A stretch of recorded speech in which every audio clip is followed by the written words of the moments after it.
तो जय हिंद दोस्तों, आज के इस वीडियो में देखिए हम लोग संविधान सभा के मांग के बारे में समझने वाले हैं ना।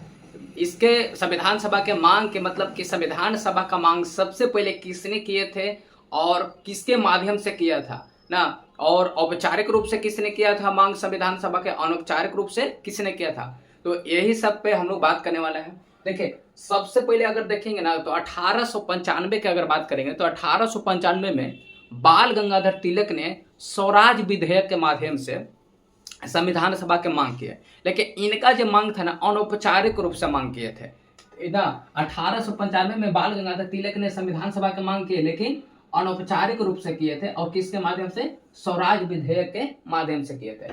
दूसरा मांग था 1922 में। 1922 में महात्मा गांधी ने मांग किए थे। 1922 में यंग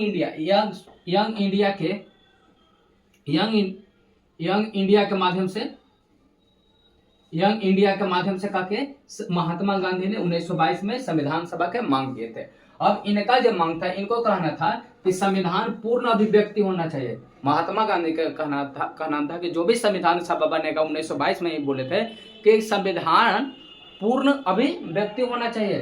और इनका मांग किसके माध्यम से था, तो यंग इंडिया के माध्यम से था। फिर 1924 में देखिए मांग किए, मोतीलाल नेहरू ने मांग किए थे 1924 में। और 1934 में यही इंपोर्टेंट बन जाता है, 1934 में एम.एन. रॉय ने मांग किए ना, ये औपचारिक रूप से मांग कर दिए थे।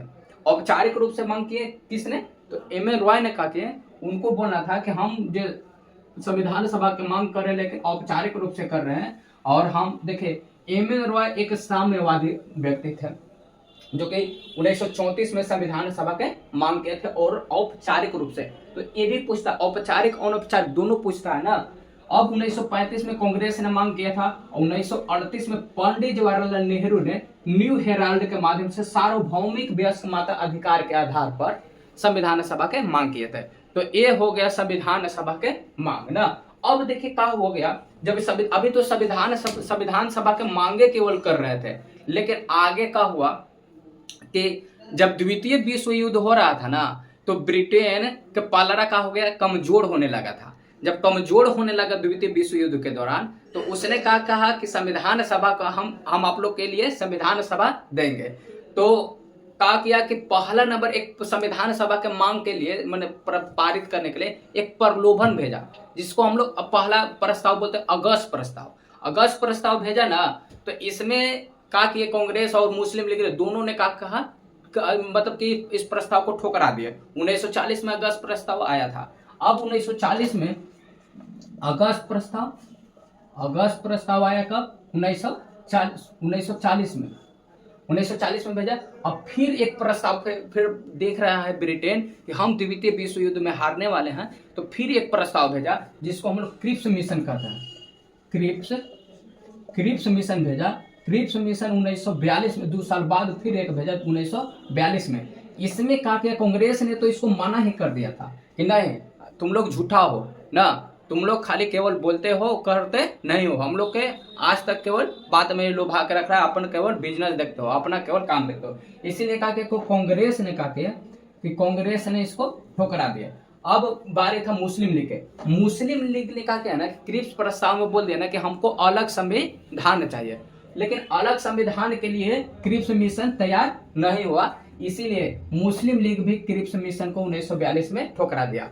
अब यहाँ से देखे, अब क्या हो गया कि द्वितीय विश्व युद्ध समाप्त हो गया। द्वितीय विश्व युद्ध को क्या हुआ, ब्रिटेन में समाप्त हो गया ना। और जब द्वितीय विश्व युद्ध समाप्त हो गया तो ब्रिटेन में चुनाव हुआ, और चुनाव में 2 पार्टी ने हिस्सा लिया था, एक लेबर पार्टी से था और एक कंजर्वेटिव पार्टी से था। लेबर पार्टी से क्लेमेंट एटली थे और कंजर्वेटिव पार्टी से विंस्टन चर्चिल थे।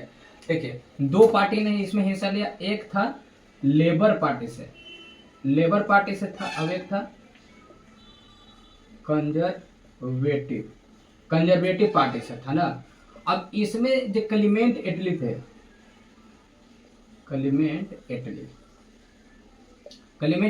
और इसमें थे चर्चिल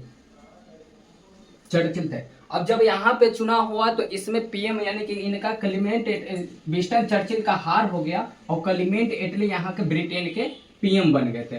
पीएम बन के क्लेमेंट एटली पीएम बने। अब इन्होंने क्या किए कि द्वितीय विश्व युद्ध समाप्त हो गया, अब यहाँ के पीएम क्लेमेंट एटली बन गए। अब इन्होंने कहा कि एक कैबिनेट मिशन भारत भेजने का योजना बनाया ना। अब उस कैबिनेट मिशन देखे, अब कैबिनेट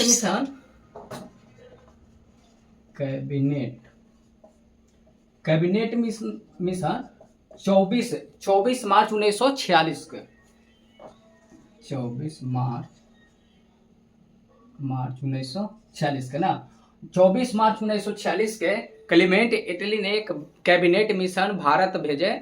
इसके लिए किसके लिए कि वहां पे जाके संविधान सभा के स्थापना के लिए ना। अब यहाँ कैबिनेट मिशन में 3 सदस्य थे।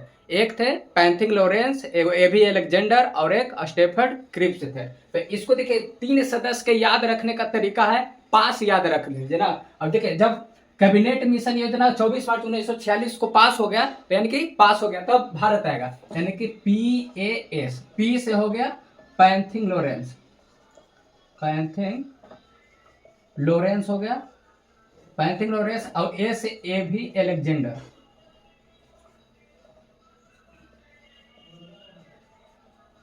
अब A से स्टेफर्ड क्रिप्स थे, तो 3 सदस्य ने भाग लिया था। कौन? एगो पास याद रखना के ट्रिक के लिए पास, P से पैंथिंग लॉरेंस हो जाएगा, A से एवी अलेक्जेंडर हो जाएगा, S से स्टेफर्ड क्रिप्स हो जाएगा। अब इन्होंने भारत आए और इन्होंने संविधान सभा के क्या किए थे? स्थापना किए थे। तो आज के इस वीडियो में हम बताए थे कि संविधान सभा के मांग कौन कौन किए थे। तो यही था आज के वीडियो में संविधान सभा के मांग। अगर वीडियो अच्छा लगे तो लाइक जरूर कीजिएगा। तब तक के लिए धन्यवाद। जय हिंद, जय भारत।